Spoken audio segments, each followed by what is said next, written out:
तो आप डिस्चार्ज कर दीजिए, मैं घर जाके फिर सोचूंगा। बोला नहीं, आप एक काम कीजिएगा, आप करवट भी लेंगे ना तो हमको पूछ लीजिएगा। पेशेंट बोलता नहीं सर मैं तो घर जाऊंगा। बोला आप रुकिए, आपके घर वालों से मैं पूछता हूँ। अच्छा, घर वाले बाहर कौन कौन वेट कर रहे होंगे? सारा खानदान वेट कर रहा होगा। वहां पे जाके क्या बोलना है कि patient is very critical, any moment he can die. आप बोलो मैं बचाने की कोशिश करूं और जाने दूं। अच्छा, आंसर क्या होगा? वाइफ क्या बोलेगी कि जिंदगी भर इन्होंने मेरे लिए किया, आज मेरे को चांस मिला, आज तो मैं ऑपरेशन। वाइफ बोलती है कोई चीज का भी कोई भी कंजूसी हमें नहीं करना है, इनको तो बचाना। अच्छा, बेटा मानेगा कि नहीं? एक बेटा बड़ा समझदार होता है, बोलता है डॉक्टर को, डॉक्टर साहब एक बार बताइए, मैंने सुना है कोलेस्ट्रॉल की वजह से ब्लॉकेज होता है, इनका कोलेस्ट्रॉल हाई है, तो क्या करूं कि कोलेस्ट्रॉल कम हो जाए? खाने पीने में क्या क्या चेंज लाना चाहिए? अच्छा, कार्डियोलॉजिस्ट मान जाएंगे इनसे बात में? वो बोलेंगे you are wasting my time, he is dying and you are talking all this rubbish. अच्छा, तब तक और जितने परिवार वाले बोले नहीं नहीं ऑपरेशन होना ही चाहिए। मेरे एक पेशेंट ने बोला डॉक्टर साहब मेरे साथ पूरा ऐसे ही हुआ, मैं तो खाली एक बार टेस्ट कराने गया था और उसके बाद वो ऑपरेशन करके ही भेजे मेरे को वापस। मेरे एक और पेशेंट थे, बोले सर मैं फिर भी नहीं कराया, मैं निकल आया। मैं बोला आप निकले कैसे? बोला मैंने बोला मैं तो नहीं कराऊंगा, मुझे घर जाना है। वो बोले नहीं आप घर भी नहीं पहुंचेंगे। मैं बोला मैं लिख के देता हूं, मैं पहुंच जाऊंगा।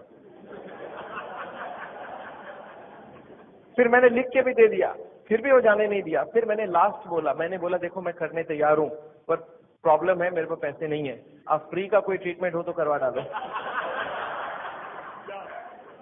तब इन्होंने बोला कोई प्रॉब्लम नहीं है, आप घर चले जाओ।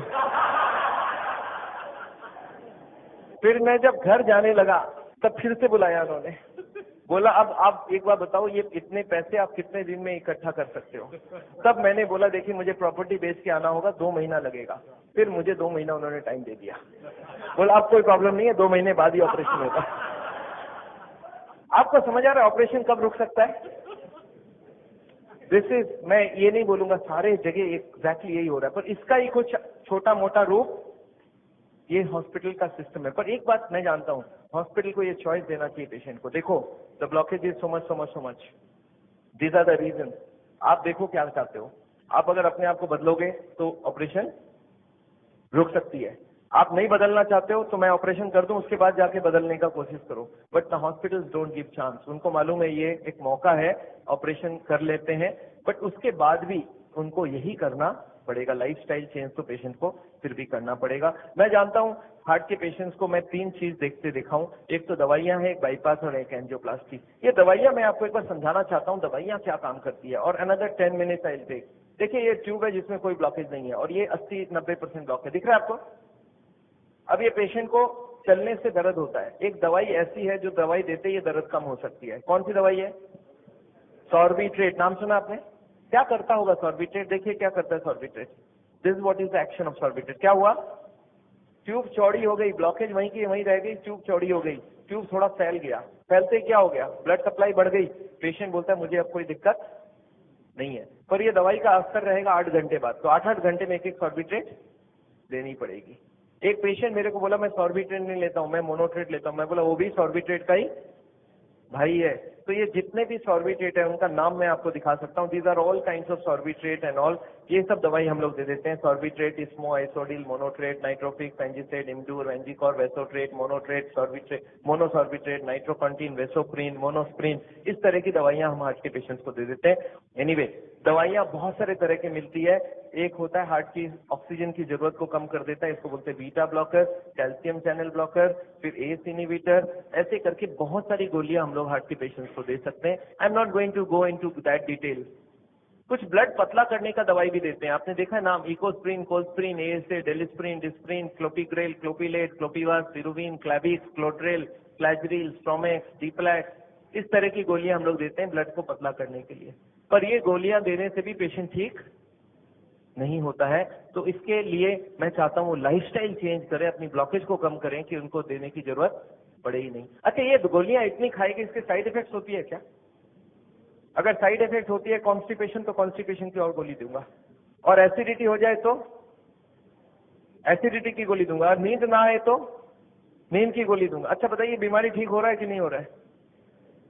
आई एम नॉट कीन, मैं जानता हूं दवाई आज जरूरत है, पर कल दवाई की जरूरत ना हो उसका बंदोबस्त करना बहुत जरूरी है। इसके बाद चलते हैं ये एंजियोग्राफी क्या चीज है। हॉस्पिटल में जाते हैं एंजियोग्राफी करते हैं, और ये एंजियोग्राफी मुझे पसंद क्यों नहीं है मैं आपको बताना चाहता हूँ। This is what is the problem with angiography. एक तार आपकी पूरे बॉडी को स्क्रैच करके हार्ट तक लेके जाना है। ये तार यहाँ से जो घुसेगी 1 metre wire is inserted into the body till it reaches heart. It is a blind procedure. Blind मतलब क्या, आप घुसा दो ये अंदर जाती जाएगी, और अगर अटक गई तो वापस खींच के फिर से ट्राई करना होगा। मतलब वो अंदर स्क्रैच करेगा ही करेगा, पूरे बॉडी को स्क्रैच करती है। वो लिखवा लेते हैं कि अगर हार्ट अटैक हो गया तो मेरी कोई जिम्मेवारी नहीं है, और ये पूरे बॉडी को पंक्चर भी कर सकता है। मैंने ऐसे ऐसे पेशेंट देखे हैं कि एंजियोग्राफी के वक्त डेथ हो गई। एंजियोग्राफी में पैर को काटना पड़ा अल्टीमेटली, क्योंकि वो पैर की ट्यूब को डैमेज कर दिया। तो एंजियोग्राफी मैं नहीं चाहता हूँ। और उसके बाद क्या होगा, इनएक्यूरेसी अबाउट द रिपोर्ट, और उसके बाद pressure from the cardiac doctors for the next operation. Patient को लगता है मेरे को इमरजेंसी हो गया, बट इमरजेंसी प्रिसिपिटेट कराया जा सकता है। एनीवे, ये एंजियोप्लास्टी जो है, ये दो ऑपरेशन, दो चीज वो लोग करते हैं, एक एंजियोप्लास्टी, एक बाईपास सर्जरी। मैं एंजियोप्लास्टी 2 मिनट आपको समझाना चाहता हूँ। What is this angioplasty? एक स्टेंट लगाते हैं, सुना आपने नाम? एक रिंग लगा देते हैं हार्ट में। What is this? Let me explain what is this. पिछले 20 साल में ये जो एंजियोप्लास्टी है, ये बार बार फेल किया और बार बार इसको सक्सेस बताया गया। पहले आई थी बेलूनिंग, बेलून एंजियोप्लास्टी। उसके बाद बहुत सारे तरह के एंजियोप्लास्टी आई, ऑर्डिनरी स्टेंट आई, फिर गोल्ड स्टेंट आई, फिर रोटा ब्लेडर आया, रेडियो एक्टिव स्टेंट आई, लेजर एंजियोप्लास्टी आई, आजकल चल रहा है ड्रग कोटेड स्टेंट। पर ये सारे के सारे फेल हुए हैं। क्यों फेल हुए एक बार समझाना चाहता हूँ। देखिए ये बेलूनिंग क्या चीज है, या याद है आपको एंजियोग्राफी के वक्त तार अंदर घुसाई थी, वो कहाँ तक गई थी? हार्ट तक, यहाँ तक तार आई थी। इस तार के ऊपर ये बेलून होता है। इस तार को थोड़ा सा धक्का मारते हैं, कभी कभी कार्डियोलॉजिस्ट तार को अंदर रख के बाहर आ जाते हैं, आके बोलते हैं देखो तार अंदर है, बोलो तभी खोल दूं। आप बोलते हैं चलो खोल दो, कितने लगेंगे? 2 लाख लगेंगे। 2 लाख दे दिया। अब ये तार को ये लोग धक्का देते हैं थोड़ा और, तो तार की जो बेलून है ये बीचों बीच आ जाती है ब्लॉकेज में। अब इस बेलून में पानी डालना होता है। ये बेलून ऐसा होता है, इसमें पानी डालते ही बेलून फूल जाती है। अच्छा, पानी कैसे डालेंगे? आपने होली में बेलून फुलाया एक सिरिंज से? सिरिंज में पानी ले लो, सिरिंज को दबा दो तो बेलून के अंदर पानी घुस जाए। तो बाहर से सिरिंज से पानी डालेंगे तो बेलून क्या होगा? फूल जाएगी। फूलते ही ब्लॉकेज कहाँ गई? साइड में दब जाएगा, ऊपर कंप्रेस्ड हो जाएगी, नीचे कंप्रेस्ड हो जाएगी। अच्छा, ये बेलून को जब पानी निकाल लेंगे तो क्या होगा? बेलून को वहां पे 2-4 सेकंड से ज्यादा नहीं रख सकते, क्योंकि हार्ट अटैक हो जाएगी, 100 हो जाएगी ब्लॉकेज। तो बेलून में पानी डाला और सिरिंज से वापस पानी खींच लिया। जैसे ही पानी खींचा बेलून वापस चिपक गई, तार को पकड़ के बाहर निकाल लिया। Angioplasty over. आपको समझ आ रहा है क्या करना पड़ा? ये तार यहाँ थी, इसी को थोड़ा आगे किया, बेलून डाल, पानी निकाल लिया और ब्लॉकेज वापस। अच्छा, ब्लॉकेज वापस आ जाएगी नहीं आ जाएगी इसके बाद? क्या लगता है आपको? This is elastic. इलास्टिक समझते हैं आप? ये लोहा या पत्थर नहीं, इलास्टिक है। और जैसे ही बेलून निकाल लिया ब्लॉकेज वापस आने लग गई। थोड़े साल बाद यही कार्डियोलॉजिस्ट मान गए बेलूनिंग काम की नहीं है। पहले क्लेम किया था बेलूनिंग एक बार कराओगे जिंदगी भर चलेगी, फिर मान गए काम की नहीं है। फिर क्या हो गया?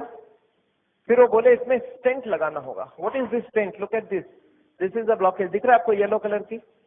और इसके अंदर एक बेलून डाल दिया। आपको दिख रहा है ब्लैक कलर का बेलून? बेलून में पानी डाला तो ब्लॉकेज कहाँ चलेगी? साइड में आ गई। जब बेलून निकाल लेंगे तो ब्लॉकेज वापस आएगी, तो यहाँ पे एक स्प्रिंग लगा देते हैं। ये स्प्रिंग क्या काम करेगा?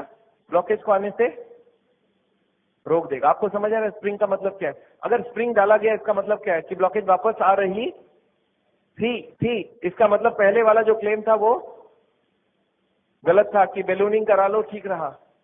इसके बाद ये जो स्टेंट लगी, स्टेंट का एक मेजर प्रॉब्लम है कि इसके अंदर से ब्लड जाएगी, और फॉरेन बॉडी के अंदर ब्लॉकेज बहुत जल्दी होती है। ये देखा गया है स्टेंट में 6 महीना 1 साल में सारे ब्लॉक आ जाती वापस। और ये जब वापस आने लगी तब इन्होंने थोड़े दिन तक तो बोला नहीं आती है। थोड़े दिन बाद इन्होंने बोला कि नहीं, ये स्टेंट तो खराब होगी क्योंकि ये ऑर्डिनरी स्टेंट है, इसमें एक मेडिकेटेड स्टेंट देना होगा। वो दवाई में डाल के स्प्रिंग को निकाल लेंगे, अब बहुत बढ़िया हो जाएगा। तो ड्रग की कोटिंग चले। आपने देखा है चांदी के गहने में सोने की कोटिंग चढ़ाते हैं, तो वो स्प्रिंग के ऊपर कोटिंग चढ़ा देते हैं, और वो कोटिंग चढ़ा के लगा दिया। पर इसके बाद भी एक फॉरेन बॉडी ही रही, इसमें वही का वही रिजल्ट आया है।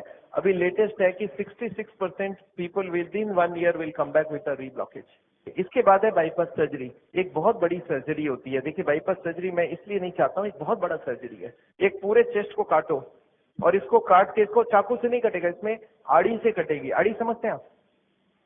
आपने मार्बल फिटिंग के वक्त एक देखा गोल चक्का लेके घूमते हैं, ऐसा एक लगा कि ये पूरा खुलेगी, इसको इसको अंदर से ऐसे जैक करके ऐसे खोलेगा, अंदर में हार्ट को रोक के उसमें ऑपरेशन होगी। और हार्ट को रोकेंगे तो एक मशीन से पूरे बॉडी को ब्लड जाएगा, इसको बोलते हैं हार्ट लंग मशीन, उसमें कुछ ब्लड डाल के उससे चलाना होगा। And during this time the operation has to take place, but this operation is very complicated. Luck अच्छा हो तब ठीक है, नहीं तो कुछ ना कुछ कॉम्प्लिकेशन रहती है, बहुत सारे लोगों की जान भी जाती है। पर ऑपरेशन के बाद क्या होगा, ये देखिए ऑपरेशन के बाद क्या होगा। ये ट्यूब जो ब्लॉकेज है वो यहीं रह गई, उसके जगह नई ट्यूब लग गई। तो ये ब्लॉकेज के जगह नई ट्यूब लग गई तो क्या हो गया, बाईपास हो गया। पर ये नई ट्यूब में फिर कभी ब्लॉकेज आएगा कि नहीं, आपको क्या लगता है? ये नई ट्यूब में फिर से ब्लॉकेज आती है। अच्छा, अब तो 40 साल बाद ही आएगी ना, पिछले बार कितने साल लगी थी